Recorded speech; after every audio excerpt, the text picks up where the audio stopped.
Media Malaysia ketar-ketir setengah mati berharap jagoannya tak jumpa Fajar/Fikri di BWF World Tour Finals 2025. Ada apa sebenarnya?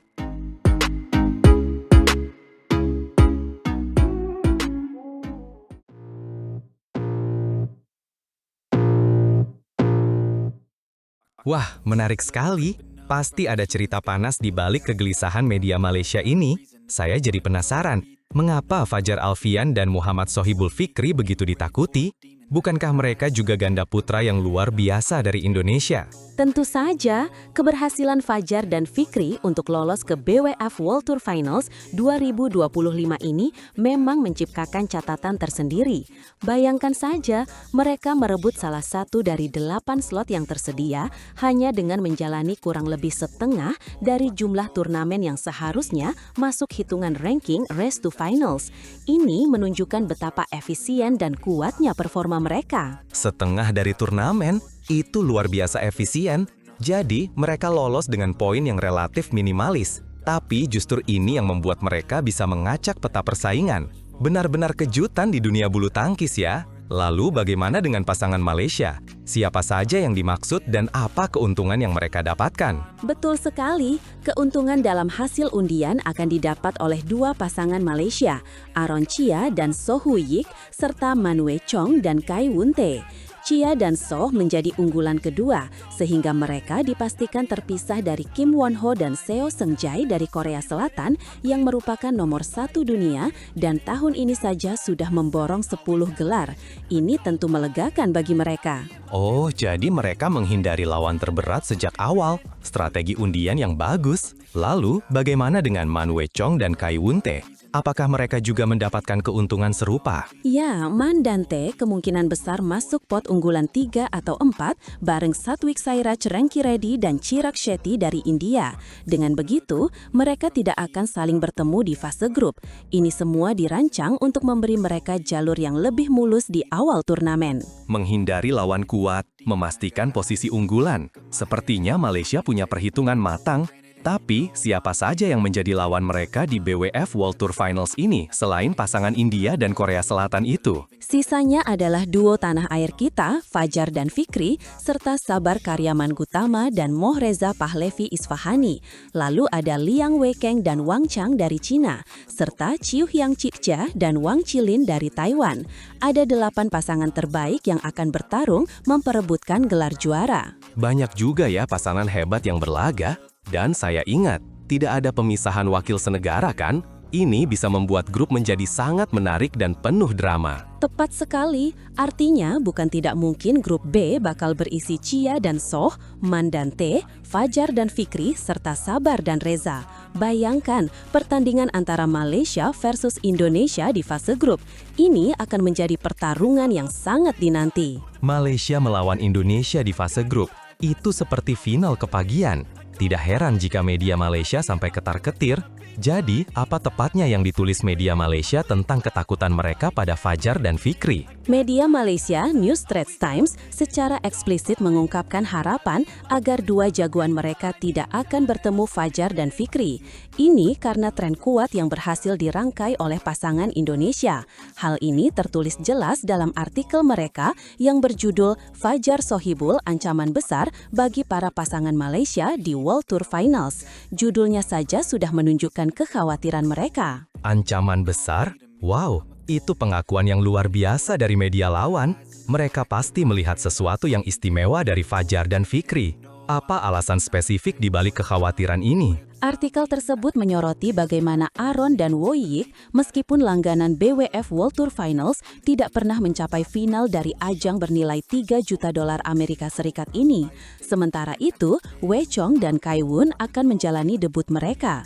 Jadi, menghindari Fajar dan Sohibul yang lolos ke BWF World Tour Finals dengan hanya mengikuti 8 turnamen di fase grup akan meningkatkan peluang pasangan Malaysia lolos ke semifinal di Hangzhou. Oh, jadi intinya adalah Fajar dan Fikri dengan rekam jejak mereka yang efektif meski turnamen yang diikuti sedikit, dianggap sebagai batu sandungan serius.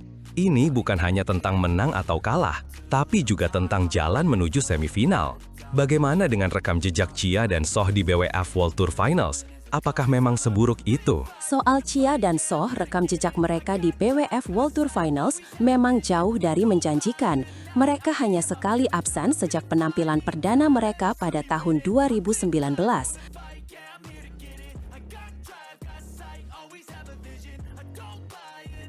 Kejutan sensasional. Duo muda Indonesia, Raymond/Joakim, guncang dunia bulu tangkis, taklukan senior, dan raih gelar Australian Open 2025.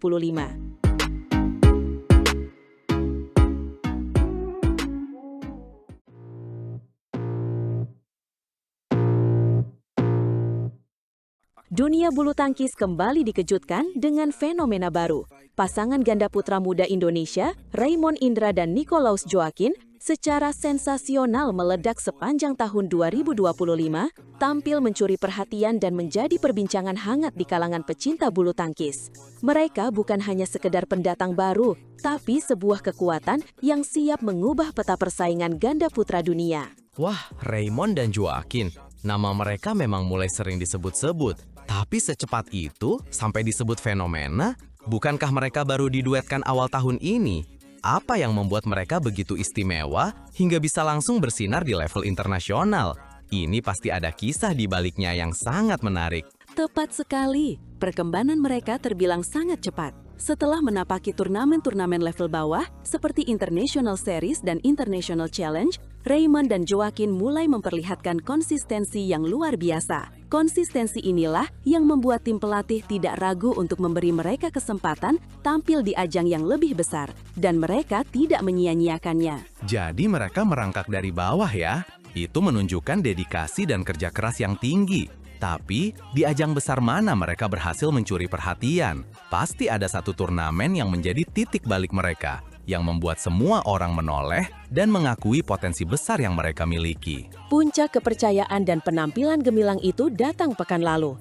Raymond dan Joaquin tampil di Australian Open 2025, sebuah turnamen BWF Super 500. Bayangkan, ini adalah debut mereka di level Super 500, tapi mereka sama sekali tidak terbebani. Mereka justru tampil penuh keberanian dan tanpa rasa takut. Debut di Super 500 dan langsung tampil berani. Itu mental juara namanya. Apa yang mereka raih di Australian Open? Jangan bilang mereka cuma numpang lewat. Bukan cuma tidak numpang lewat, tapi mereka menorehkan kejutan super besar. Raymond dan Joaquin berhasil meraih trofi juara Australian Open 2025. Dan yang lebih menggemparkan lagi, di laga puncak, mereka mengalahkan senior sekaligus sesama wakil Indonesia, Fajar Alfian dan Muhammad Shohibul Fikri. Apa? Mereka mengalahkan Fajar dan Fikri di final. Itu benar-benar di luar dugaan. Fajar dan Fikri kan salah satu pasangan ganda putra terbaik kita. Bahkan baru saja kita bahas bagaimana mereka menjadi ancaman di BWF World Tour Finals. Ini adalah kemenangan yang sangat-sangat penting. Kemenangan itu melengkapi perjalanan gemilang Raymond dan Joaquin sejak babak awal Australian Open.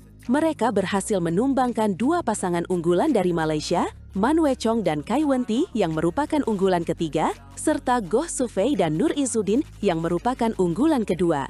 Jadi gelar juara itu didapat bukan dengan mudah. Mengalahkan unggulan 3 dan 2, lalu di final menumbangkan Fajar dan Fikri. Ini bukan lagi kejutan, ini adalah pernyataan. Mereka benar-benar serius untuk bersaing di papan atas. Tapi, apakah Australian Open ini satu-satunya gelar mereka di tahun 2025? Tidak, gelar di Australian Open hanyalah salah satu dari deretan prestasi Raymond dan Joaquin sepanjang tahun ini. Total 6 titel berhasil mereka rebut sejak awal dipasangkan. 6 gelar, ini termasuk Singapore International Challenge, Sri Lanka International Challenge, Luxembourg Open, Denmark Challenge, hingga Indonesia Masters 2 Super 100. 6 gelar dalam satu tahun debut itu pencapaian yang fantastis. Mereka sangat produktif. Apakah ada turnamen besar lainnya yang mereka ikuti dan mencapai hasil yang baik? Ada. Di Korea Masters Super 300 pekan sebelumnya, Raymond dan Joaquin bahkan berhasil menembus final. Meskipun harus puas menjadi runner-up setelah dikalahkan pasangan Korea, Lee Jong-min dan Wang Chan, mencapai final Super 300 adalah bukti lain dari kapasitas mereka. Luar biasa. Jadi mereka sudah merasakan gelar juara di level challenge, international series, super 100, dan bahkan menjuarai super 500, serta mencapai final super 300. Catatan yang sangat impresif untuk pasangan yang baru terbentuk. Lalu, apa tantangan mereka selanjutnya? Tantangan terbesar mereka kini adalah menjaga konsistensi. Jika mereka mampu mempertahankan performa apik ini, bukan tidak mungkin Raymond Indra dan Nicolaus Joaquin akan menjadi tumpuan baru ganda putra Indonesia di masa depan, bahkan menjadi kandidat kuat untuk meraih medali di ajang-ajang bergengsi. Masa depan ganda putra Indonesia tampak sangat cerah dengan kehadiran mereka.